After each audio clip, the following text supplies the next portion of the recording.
Hey guys, welcome back to PED 110. This week we're jumping way ahead in the textbook to Chapter 12, Special Considerations Related to Exercise and Injury Prevention.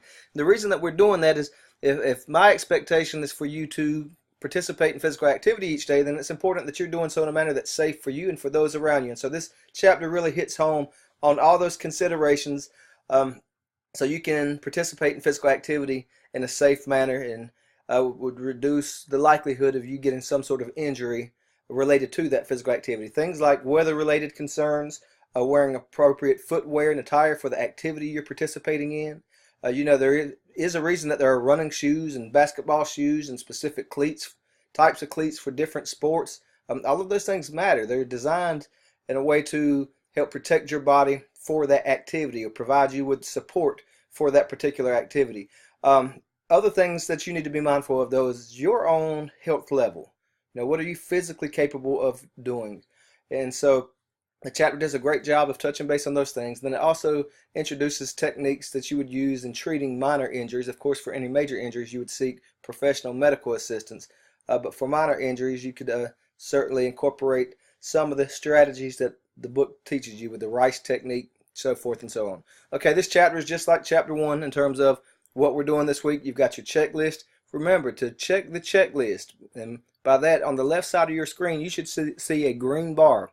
If your bar is completely green, that means you completed everything for that particular section. If you have some white in there, that means that you're missing something.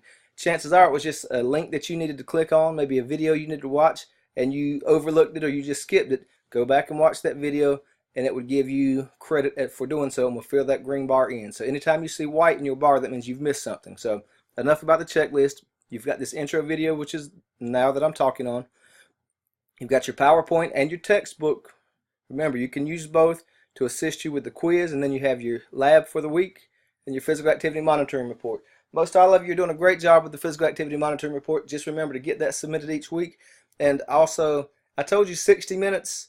That's cumulative for the whole week. That's really not a lot of activity. I'd like to see you boost that up some more.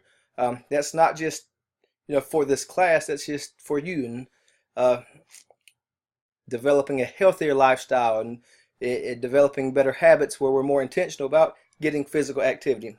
Remember, physical activity doesn't necessarily have to be exercise. It could be just a walk with a friend, a significant other, a spouse. But being more intentional about getting more minutes logged or more steps in. In fact, the American Heart Association suggests 10,000 steps a day. That should be everyone's goal, is 10,000 steps a day.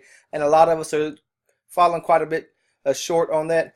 We want to continue working towards that goal of at least 10,000 steps a day. All right, I told you guys I don't like talking long on these videos. I know we all have a short attention span when it comes to just looking at a computer screen and hearing someone talk at us. So have a great week. As always, I'm here for you. If you have any questions at all, shoot me an email. All right, take care.